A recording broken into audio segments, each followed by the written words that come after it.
Welcome back to the Deep Dive.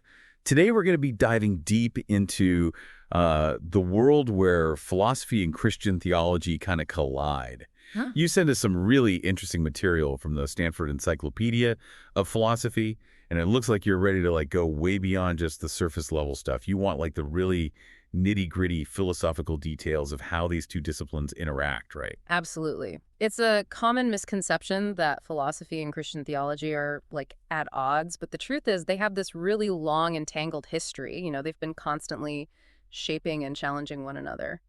So it's not just a simple yay or nay when it comes to philosophy's role in Christian thought. No, not at all. The encyclopedia article actually lays out four main models for how they relate. They call them integration, cooperation, disjunction, and conflict. It's kind of like a spectrum of possibilities. All right, let's unpack these models then. First up, integration. What's the gist? Imagine the early church fathers, like Augustine, right? They're grappling with their faith using the tools of ancient Greek philosophy. They didn't see a hard line between the two. For them, it was all part of the same quest for truth. So for them, faith and reason were basically two sides of the same coin. Exactly. They saw philosophy as a way to understand and explain the mysteries of their faith. It was about finding harmony between revealed truths and human reason. Got it. So then we have cooperation. Is that where that famous phrase ancilla theologiae comes in? You got it. That's Latin for handmaid of theology, and it perfectly captures this whole model. Think of Aquinas, right? The philosophical heavyweight. He argued that philosophy could be super helpful for theology, clarifying concepts, refining arguments, all that. But he said it couldn't actually prove those core theological truths. That's the realm of revelation. So philosophy is playing a supporting role, kind of like a trusty sidekick, right? A very good analogy. It helps theology do its job better, but it doesn't steal the show. Makes sense. Then we move further down the spectrum to disjunction. Sounds like things are starting to drift apart a little. Think about reformers like Luther and Calvin. They were really wary of philosophy's influence on theology, felt that reason on its own couldn't really grasp the depths of God's truth. They saw philosophy and theology as operating in separate spheres, different starting points, different goals. So not enemies exactly, but definitely not collaborating either. More like ships passing in the night. That's a good way to put it. And finally, we come to conflict. The big showdown. Faith versus reason. Yeah, this is the one that gets all the headlines, right? The classic battle between science and religion, but with philosophy in the mix. Right. But even the most vocal critics of philosophy and Christian history didn't completely reject reason. Take Tertullian, for example. He famously asked, "What has Athens to do with Jerusalem?" But he wasn't saying reason was useless. He was more saying, recognizing its limits when it comes to understanding those divine mysteries. So even in the conflict model, there's still some nuance there. It's not a total rejection of reason. Precisely. It's more about recognizing that faith and reason have their own domains, and yeah, sometimes they clash. Okay, so we've got these different models for how philosophy and theology can relate, but how does this actually play out when we look at specific Christian doctrines? Let's start with the big one, the Trinity. 3 persons, 1 God. I'm already feeling a philosophical headache coming on. Yeah, it's a concept that has puzzled philosophers for centuries. The logical problem of the Trinity, how to reconcile the threeness and the oneness of God. It's like a major philosophical battleground. There are so many different approaches. You've got your social Trinitarians, your Latin Trinitarians, your relative identity theories, your constitution theories. It's a real intellectual labyrinth. Whoa, okay, let's break it down a bit. You mentioned social Trinitarians. What's their take on this divine puzzle? Thinkers like Richard Swinburne and William Lane Craig, they're key figures in this camp. They argue that the Father, Son, and Holy Spirit are 3 distinct centers of consciousness, like 3 individuals, each with their own unique thoughts and will. Okay, so they are distinct in that sense. But how do social Trinitarians square that with the idea of one God? They argue that these 3 persons are so perfectly united in love and purpose that they constitute a single God. Imagine a family, incredibly close-knit. Each member has their own personality, their own way of seeing the world, right? Yet they're bound together by such deep love and a shared purpose that they act as one unit. That's the kind of unity social Trinitarians see in God. So it's unity through relationship, kind of perfect harmony of wills. That's the essence of it. Fascinating. But then we have the Latin Trinitarians, right? They have a different spin on things. Yeah, they do. Brian Leftow is a prominent voice in this camp. Latin Trinitarians argue that the Father, Son, and Holy Spirit, while they're distinct persons, they're not distinct agents. They share a single will and act as one. Wait, hold on. If they don't have separate wills or actions, how can they be truly distinct persons? That sounds like a contradiction. It's definitely a head scratcher. Lefto uses this rather mind-bending analogy to explain it.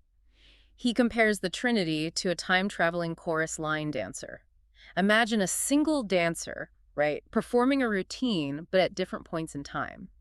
Each temporal slice of the dancer is distinct. They're at a different point in the routine, yet they're all part of the same dancer. Okay, I'm going to need a minute to wrap my head around that one. So it's like each person of the Trinity is a different expression of the same divine essence. You would think of it that way, yeah. But as you can imagine, both the social and the Latin Trinitarian views have their own strengths and Yeah. weaknesses. It sounds like trying to solve a philosophical puzzle with multiple sets of pieces. Exactly. And that's just the tip of the iceberg when it comes to the philosophical challenges of the Trinity. All right, so we've been wrestling with some pretty heavy concepts. The Trinity, the incarnation, divine and human natures. It's a lot to process, but this deep dive wouldn't be complete if we didn't tackle another central pillar of Christian theology, right? Atonement and salvation.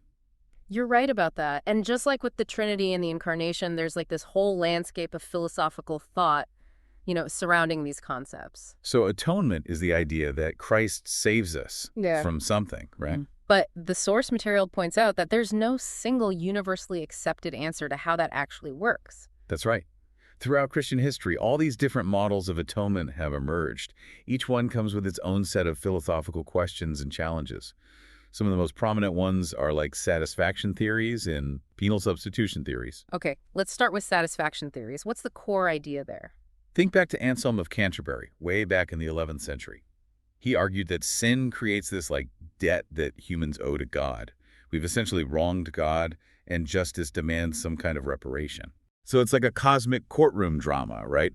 We've broken the law, and now we got to pay the price. That's a good way to visualize it. The problem is, according to Anselm, this debt is so huge we could never repay it on our own. We're just not capable of making things right with God through our own efforts. So we're stuck in this cosmic debtor's prison. That's where Christ steps in. Through his perfect life, death, and resurrection, he makes satisfaction to God on our behalf. It's as if he pays off our debt in full. Wow, that's a powerful image. But it raises a lot of questions, too. For instance, why would God even need satisfaction in the first place? Yeah. Why couldn't God just forgive us out of sheer mercy? Wouldn't that be more in line with the image of a loving God? That's one of the main philosophical objections to satisfaction theories. Critics, like the 19th century theologian Adolf von Harnack, argued that this model makes God seem vengeful, demanding payment for a wrong. It doesn't quite fit with the idea of a God whose very nature is love and forgiveness. So some might see it as a kind of divine quid pro quo, mercy for a price. Exactly. And that leads us to penal substitution theories, which share some similarities with satisfaction theories, but with a different emphasis. Okay, so how do penal substitution theories approach atonement? Instead of focusing on, debt, these theories emphasize punishment. They maintain that sin, by its very nature, deserves punishment from a just God. So there's a strong emphasis on divine justice in this model. Absolutely. But instead of punishing us directly, Christ takes that punishment upon himself. He becomes our substitute, suffering the penalty we deserve. It's like a legal transaction where guilt is transferred and punishment is meted out, but Christ steps in to absorb the blow. So in a sense, Christ becomes a kind of cosmic scapegoat bearing the burden of our sin. That's a pretty intense image. It is, and it raises some of the same philosophical objections as satisfaction theories. Like, if God is truly loving and merciful, why would he require punishment at all? And is it truly just to punish an innocent person in place of the guilty? These are questions that have wrestled theologians and philosophers for centuries. Yeah. It sounds like both satisfaction and penal substitution theories are trying to grapple with this tension between God's justice and God's mercy. But they're doing it in ways that raise some serious philosophical red flags.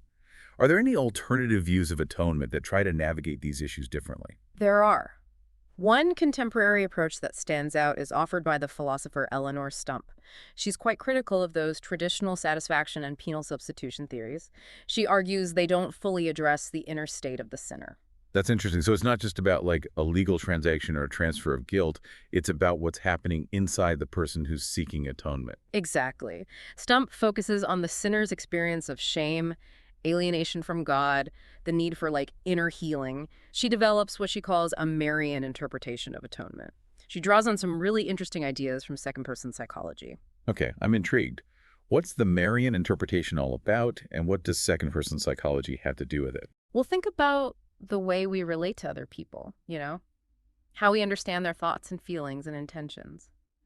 Second person psychology explores these interpersonal dynamics, focusing on things like empathy, shared attention, what's often called mind reading.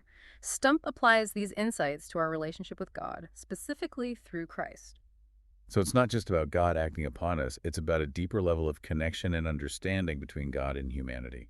That's a key part of it, yeah. Stump argues that through his suffering, Christ comes to know and experience the depths of human sinfulness. He enters into our brokenness, sharing in our pain and shame. It's as if he's mind reading the mental states of every sinner, understanding our struggles from the inside out. Wow, that's a profound way of thinking about Christ's sacrifice. It's not just about absorbing punishment, it's about a deep, empathetic identification with our humanity. Exactly. And through this shared experience, Stump argues, we're united to Christ and therefore to God. This union, this restoration of relationship, that's what ultimately heals the sinner and brings about salvation. So it's less about a legal transaction and more about like a profound psychological and spiritual connection. It's about being seen and understood and embraced by God in the midst of our brokenness. You've captured the essence of it.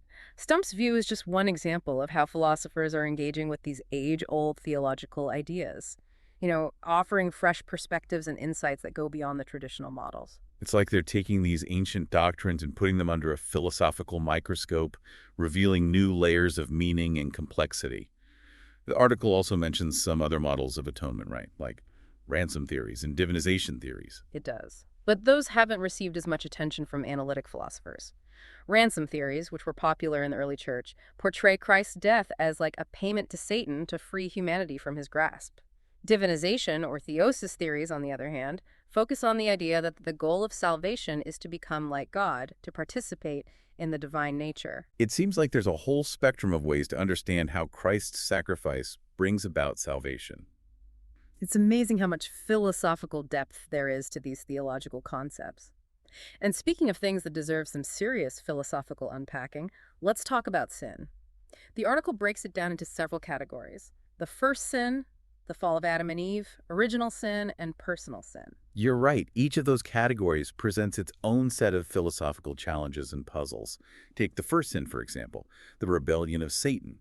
How could a being created good by God choose to rebel? This gets into some really thorny questions about free will, the nature of good and evil, and whether even a perfect being could make a wrong choice. Yeah, it's like asking, where does evil come from if everything was created good? It's a question that has haunted philosophers and theologians for ages. Absolutely. And then there's the fall of Adam and Eve. That story raises all sorts of questions about how we understand the Genesis account, in light of what we know about evolution in human history. Right.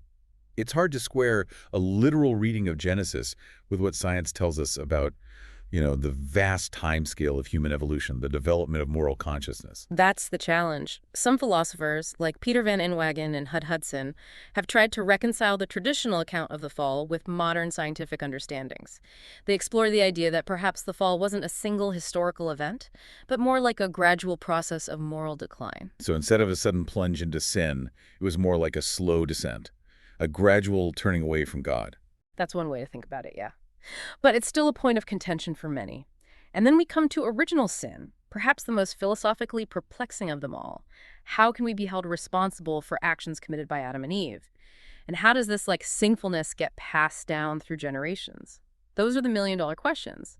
There's a whole range of philosophical responses.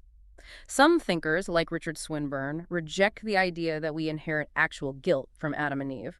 They see original sin more as a tendency towards sinfulness, a kind of inherited weakness or inclination toward wrongdoing, but not like a state of inherent culpability. So we inherit the propensity for sin, but not the guilt itself. That's Swinburne's view. But other philosophers, like Michael Ray, have tried to develop more robust accounts of original sin and inherited guilt. And this is where things get really metaphysically wild. Bring on the wild metaphysics. I'm ready for it. How does Ray explain inherited guilt? He draws on some pretty mind-bending ideas from metaphysics, like fission theory and the notion of temporal parts. Fission theory explores the idea of a thing splitting into like two or more distinct things. Temporal parts theory, on the other hand, suggests that objects persist through time by having different parts at different moments. It's like saying you're a collection of all your past and future selves. Whoa, hold on. So is Ray saying that we're somehow metaphysically connected to Adam through fission or temporal parts, and that's how we inherit his guilt? That's the gist of it. It's a very complex and controversial argument, but it highlights just how far philosophers are willing to go to try and make sense of this deeply puzzling doctrine. It's like they're building a philosophical bridge between us and Adam, trying to establish a causal link across time and generations. Exactly. And the article mentions another fascinating concept that comes into play here, Molinism. Now, that's a term I've heard thrown around in philosophical circles. Right. And I'll be honest, I'm a bit fuzzy on the details. Molinism is a complex theological and philosophical view about God's knowledge and human freedom. It gets into the weeds of how God knows what we'll choose to do, even though we have free will. So it's about reconciling divine foreknowledge with human freedom. That's the core issue.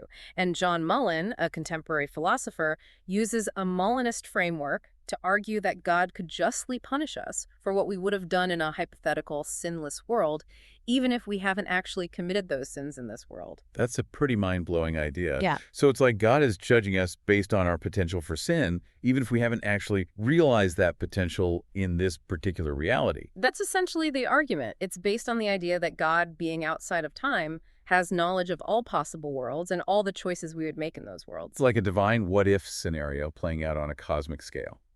Okay, so we've explored the first sin, the fall, original sin, but what about personal sin? This seems like it should be the most straightforward category, the one we can most readily relate to. You'd think so, right? But even here, there are some surprisingly complex philosophical questions. For example, how does sin relate to moral wrongdoing? Are all sins immoral actions? Are all immoral actions sins? What distinguishes a sin from a mere mistake or a lapse in judgment? It's like we're trying to pin down the essence of sin, to understand what makes it distinct from other kinds of wrongdoing. Exactly. These questions delve into the nature of morality, our relationship with God, and what it means to live a good life. They force us to think deeply about what it means to transgress, not just against human laws or social norms, but against God. This is also thought-provoking. I'm starting to realize that something as seemingly straightforward as sin is actually laden with philosophical baggage. You're absolutely right. And we've only just begun to scratch the surface. The intersection of philosophy and Christian theology is like this vast and fascinating landscape full of unexpected twists and turns. And it's a testament to the enduring power of these ancient doctrines that they continue to spark such intense philosophical debate and inquiry. Wow, we've been on quite a journey, haven't we? Exploring like all the philosophical depths of the Trinity, the Incarnation, atonement, even sin. It's like peeling back the layers of an onion, revealing more and more complexity with every layer. It really is. It's amazing how these ancient doctrines just keep raising these super profound philosophical questions. And like in recent times, a particular approach to philosophy has really shaken things up in the theological world. I'm talking about analytic philosophy of religion. Yeah, the article dives into that, and it sounds like analytic philosophy of religion, or APR, has been a bit of a lightning rod. Some folks think it's too theological, while others think it's not theological enough. How can that even be? It's a fascinating tension. On the one hand, you have these critics who worry that APR is just too narrowly focused on like Christian questions. They see it as neglecting other faith perspectives and becoming this kind of exclusive philosophical club where everyone already agrees on the basics of Christianity. So they're concerned that APR is playing favorites, prioritizing Christian ideas over others. That's one way to put it. These critics also question whether the tools of analytic philosophy logic, argumentation, precise language are even the right tools for grappling with religious belief. They argue that faith is more about lived experience, intuition, and tradition, things that don't fit neatly into, like logical syllogisms. It's like trying to capture the essence of a mystical experience with a mathematical equation. It seems like those critics are saying that APR is missing the heart of faith by focusing too much on the head. That's a good way to frame it, yeah. But then you have critics coming from the opposite direction, arguing that APR isn't theological enough. Okay, now that's really throwing me for a loop. How can something be too theological and not theological enough at the same time? Well, these critics, many of whom are theologians themselves, claim that APR often misses the whole point of theology. They say it constructs a kind of God of the philosophers, this theoretical concept that's far removed from the God of actual religious experience and faith. So it's like the difference between reading about love in a philosophy textbook and actually experiencing the messy, complicated reality of being in love. That's a great analogy. These theological critics accuse APR of reducing God to, like, an object of human understanding, ignoring the mystery and transcendence that lie at the heart of faith. They even use some pretty strong language to describe what they see as the shortcomings of APR, terms like idolatry, univocity, and onto theology. Whoa, those terms sound pretty intense. Can you unpack them a bit for us? Sure. Let's start with ontotheology. It's a term that goes back to the philosopher Heidegger, and it basically means treating God as just another being in the world, subject to the same categories and methods of analysis as any other object of study. So it's like putting God under a microscope, dissecting the divine. In a sense, yes. And this leads to the charge of univocity, which means using language in the same way when we're talking about God as when we're talking about created things. Critics argue that this approach fails to capture the radical difference between God and creation.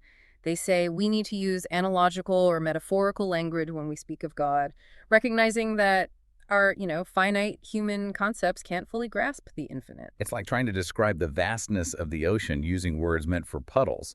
And then there's the charge of idolatry. That seems like a pretty serious accusation. It is. Theologians who use this term, they're worried that APR, in its quest to define and analyze God, ends up creating a kind of idol, this limited human conception of God that replaces the true, unknowable God. So the criticism is that APR, in trying to make God understandable, ends up making God too small. It's a tricky balancing act, for sure. How do analytic philosophers of religion respond to these critiques? They have a few lines of defense. Some point out that not all APR is focused solely on Christian theology. There are analytic philosophers of religion who study other faith traditions or who approach religious questions from a more skeptical or agnostic perspective. So it's not a monolithic field. There's diversity within APR itself. Exactly. Others argue that even when APR does engage with specifically Christian doctrines, it's not necessarily assuming the truth of those doctrines. They're more exploring their philosophical implications. It's a kind of hypothetical exercise. If we assume, for the sake of argument, that the Trinity is true, what follows from that? So it's a way of testing the logical coherence and implications of theological ideas without necessarily endorsing them as true. That's one way to think about it. And then there are those, like the philosopher Alvin Plantinga, who argue that Christian philosophers have every right to draw on their religious beliefs in their philosophical work. They see no need to maintain a strict separation between philosophy and theology. For them, faith can be a source of philosophical insight. So it's a lively debate, with no easy answers. It seems like the relationship between philosophy and Christian theology is super dynamic and evolving, with different perspectives constantly challenging and enriching each other. That's a great observation. This ongoing dialogue reminds us of the enduring power and relevance of these ancient doctrines. Even in our modern secular age, people are still grappling with these huge questions about God, faith, the meaning of life, good and evil. And philosophy, with its tools of critical thinking and rigorous analysis, it can help us navigate those questions in new and illuminating ways. Well, listener, we've covered a lot of ground in this deep dive. We've explored all the different ways philosophy and Christian theology can relate to one another, from integration to conflict. We delved into the philosophical puzzles surrounding the Trinity, the Incarnation, atonement, sin, and even the very nature of God. And we've seen how analytic philosophy of religion has brought new perspectives and challenges to this ongoing conversation. It's been a whirlwind tour of some of the most profound and thought-provoking ideas in human history. And I hope it's sparked some curiosity and further exploration for you, listener. Yeah. As we wrap up, I'm struck by the sheer depth and complexity of these topics. It's a reminder that there are no easy answers, no quick fixes to these age-old questions. But the journey of exploration, the wrestling with ideas, that back and forth between faith and reason, that's where the real richness lies. Well said. Listener, we encourage you to keep pondering these ideas, engage in your own deep dives, and to never stop seeking understanding. Until next time, happy exploring.